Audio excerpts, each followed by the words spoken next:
In the last section, we spoke about how we're going to create a separate layout component and then use that to house all the different repetitive elements inside of our application.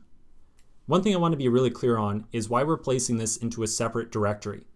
Remember, whenever we place a React component into the pages folder, that means that Next.js is going to assume that this is a component that a user should be able to visit inside their browser.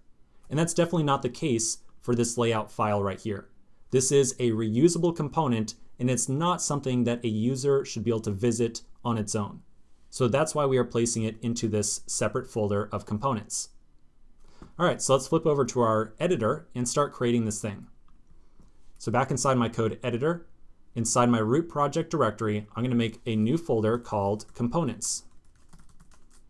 And then inside there, I'm going to make the layout.js file.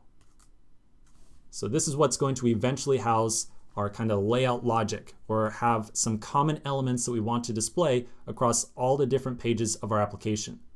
Let's get started by placing some default or boilerplate component stuff inside of here. So I'll say import React from React.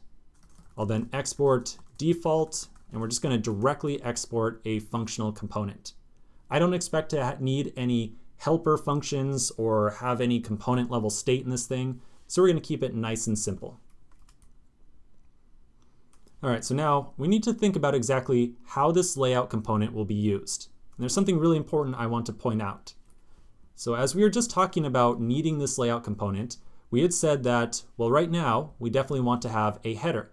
And at some point in time, we might want to have a footer as well. When I start to put a footer on here, there's some interesting thing you'll notice here. We've got the header up at the top, and then the footer at the bottom, and the component that we kind of want to be using this layout with is sort of wrapped in the middle.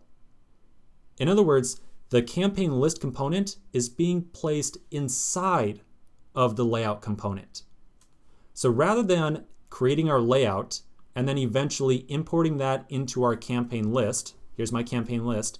So rather than importing layout inside of here and placing like layout like this and just saying like, oh yeah, this is going to get the header to show up, I don't really want to take this approach. Instead, I want to somehow take this entire campaign index component and get it to show up inside of the layout.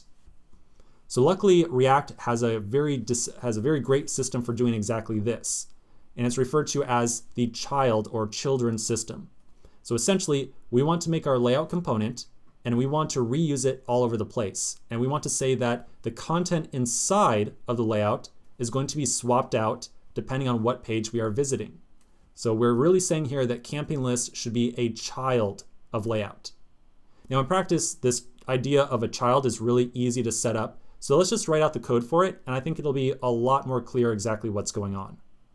So back inside my code editor, I'm going to go back to that layout.js file.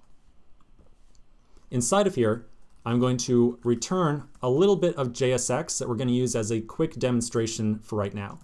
So I'm going to place a div. Inside there, I'm going to place an h1, and we're just going to give it the text, I'm a header. And then underneath that, we'll place another h1 that says, I'm a footer. Okay, so we're just going to pretend that this is a header and this is a footer. And now here's where things start to get interesting. Remember that our functional components get called with the props argument. Inside of the return statement right here, I'm going to add in some curly braces and reference props.children, like so. Now I'm not going to say anything about props.children just yet. Let's import this thing into our index.js file and then use it inside there, test that out in the browser, and very quickly I think you'll have a very good idea of what this is. So I'm going to go back to index.js. At the top, I'm going to import that layout file that we just created. So I'll say import layout from up one directory, so // components layout, like so. Now we're going to use this down in our render method. So down here, I'm going to find the render method, and rather than showing this big div inside of here, actually, excuse me, right above the div, I'm going to add on layout. And then underneath the last div, I'm going to close that tag off with /layout. I'm going to do just a little bit of indentation to fix things up. Okay, so I think you might have a guess as to what's going to happen here, but let's save this, test it out in the browser, and just see what happens. So I'm going to go back to my browser.